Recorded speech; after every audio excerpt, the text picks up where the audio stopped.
formerly Suicidal Redditors. What's something that kept you alive a little while longer and helped you to get through the dark times in your lives?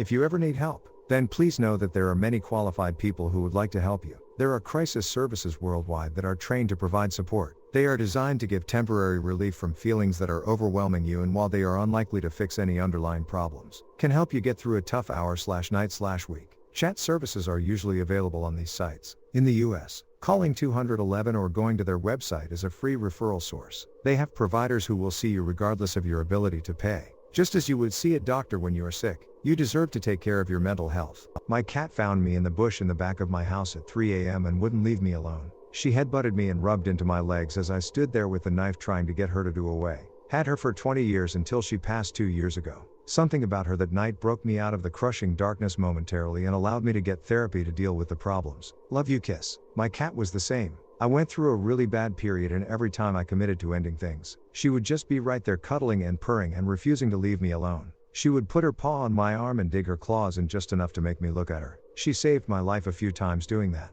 I finally cleaned my life up and things are better now. But when she passed, I had her paw tattooed on my arm. So she stays with me and still reminds me from time to time that there's always someone out there that understands. And I swear sometimes when I do get depressed, I can feel her claws on my arm. It's amazing to me that of all of the people I've known, my husband, my family, it was a cat that was able to connect with me. I called someone I barely knew a couple of days before I planned it to basically unload what I couldn't say to those closest to me. It sounds backwards, I know, but I wasn't really thinking straight back then. I don't think they understood the reason to the call because we shifted to talking about roommates and I had a good laugh for the first time in a while. I decided after we hung up that if a stranger could make me smile, that I wanted to try to meet those who could make me happier and hopefully be that person for someone else. A year later and I can happily say I'm better and enjoying life. I found that the only real person that can make me happy was myself. I just needed to give him a chance. That person that I originally called. I am still in contact with them but haven't told them how much they helped me that day yet, mostly out of being nervous lol. I hope to repay them though with never leaving their side because they came to mine without even realizing it, and I am forever grateful. My advice to anyone making this far on my response lol is it doesn't cost you anything to listen and be nice. Someday you may help someone more than you will ever realize. The few friends who still stayed in contact with me, they were the small glimmer of light who kept me in this world.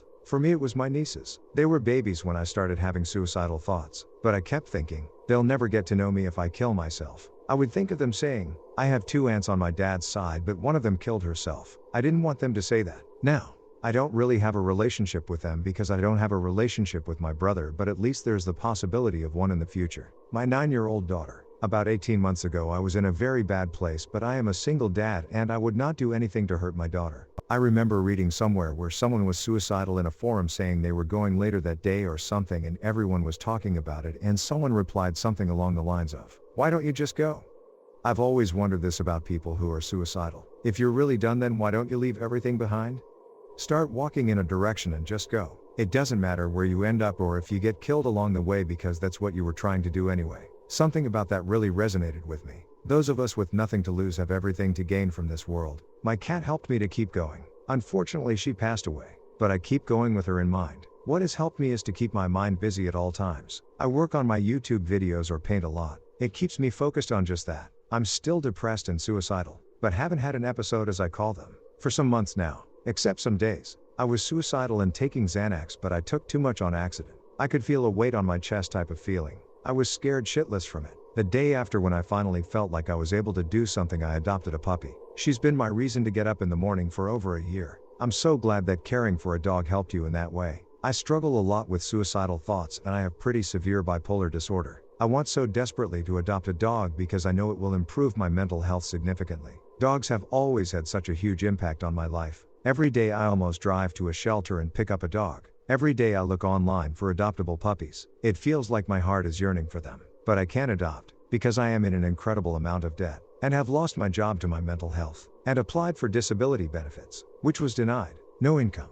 So I have no options, and sometimes thinking about that makes me feel even worse, because I know what will make me better, but I can't justify the expense. I lost everything in the pandemic and in this horrible stage of my life, and I just have to be dogless and lonely because of it. Breaks my heart. Edit. I woke up this morning to all these upvotes and sincere messages, and I'm simply overwhelmed. I have tears in my eyes. Thank you all for your advice. Every word means the world to me. I hope all of you have a wonderful day. All that held me back was the feeling of guilt for how my family would feel. I couldn't do it to them. I used to think, I can't do it because my parents would be crushed. Eventually, even that wasn't enough. I found a thread on Reddit that was nothing but comments and stories from people whose loved one committed suicide. That did it for me. I sobbed because it took this ambiguous notion of it would hurt mom and dad and turned it into something more concrete. Instead of just knowing they'd be upset, that thread helped me see how it would affect them in the long term. I turned to that thread several times over a 2-year period. It'd be weird if I died and still had packages coming in the mail. So I try to keep something coming that I can look forward to. Edit: I had a really long day today with no time to look at Reddit. So imagine my shock as I opened this thread. I definitely wasn't prepared for this. Oh wow, thank you all so much for the support.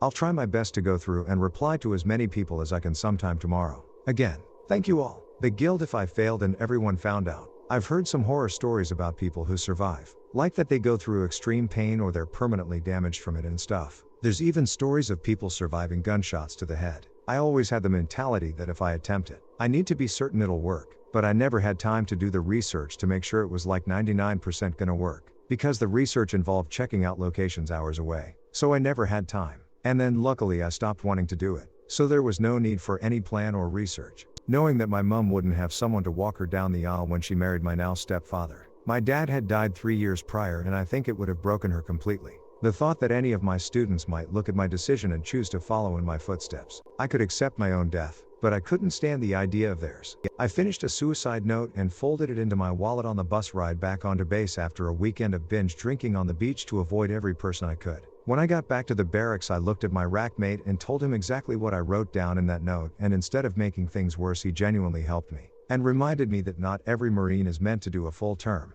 Sometimes things just don't go as planned and it's okay to take that DD 214 early, even if it will disappoint your family. We still talk around the holidays every year. Edit: thank you for the award. I've never received one on Reddit to my knowledge. I would also like to add that if anybody reads this, and you feel somewhat lost while in the military, don't be afraid to go to medical and talk about it. It happens unfortunately often where speaking directly to your chain of command will not help things and word can travel fast. But there is absolutely nothing wrong in seeking help to allow yourself to be the best Marine/sailor or whatever title you gave your all to achieve. It's just harder in some units compared to others. I don't understand how you guys do it. I can barely hold on anymore. Stubbornness. When I was in middle and high school, the first time I was suicidal, I thought I wouldn't make it to 25. When I got out of that, I decided I was going to make it to 25. Damn the torpedoes. Full speed ahead. I'm 25 now, but I made it this far. If the mental illness wants me dead so badly, it needs to shut down my organs and kill me its damn self. Because I'm not going anywhere. Also, my pets. I don't want to be without my pets. They were the only things that made me happy. And even when I didn't feel like anyone else loved me, I knew they did. I couldn't leave my dog. This should probably be tagged serious. A hug from a friend that lasted just a little longer than normal. It let me know that someone cared about me and was willing to invest in me more than just the minimum. It gave me the tiniest spark of hope where there had been none. Sometimes it's the small things that matter most. I was standing on a bridge over the Mississippi River in Minneapolis with the intention to jump. And I took about 5 minutes to look over the edge and decide whether to land on the water or concrete slab 30 feet or so below. Then the thought crossed my mind to walk to the other side of the bridge and think about it on the way back. So I walked, then walked past where I was standing, and back to my car. When I got back into my car, I burst into tears. Ugly crying, screaming, hitting my steering wheel. The works. I was 3 steps from being dead.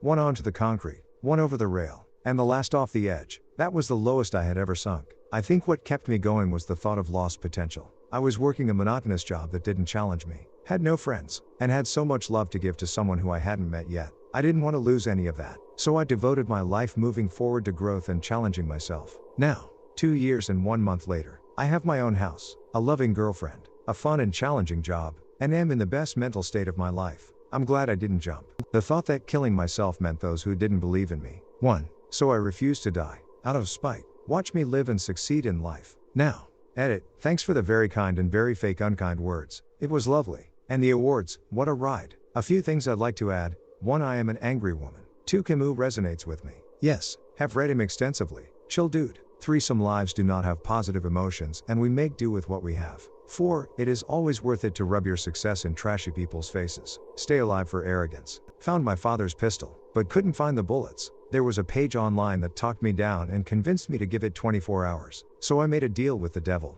Fortunately, I felt less shitty once the time was up and I continued to keep living. I fully planned to kill myself until I wrote a song in G minor. And it was really, really beautiful. and I wanted to see if anything else that beautiful was in me. In retrospect, it was a really pretentious, angsty piece of crap, but it saved my life. If I die, my mom will have to get rid of my guinea pigs because she doesn't have time to take care of them. Also, because killing myself would make my girlfriend sad. And I haven't met my half-brother yet. And I want to know how my favorite show ends. They may be dumb reasons, but if it's stupid and it works, it ain't stupid. I used the upcoming video game release schedules of the years I would lose. Not even the announced releases, but the ones in the future that I wouldn't even get to know about. Pretty lame, but it was enough. Music really helps. Not even to make you feel better, but to know your emotions are shared by others. You're never alone, really.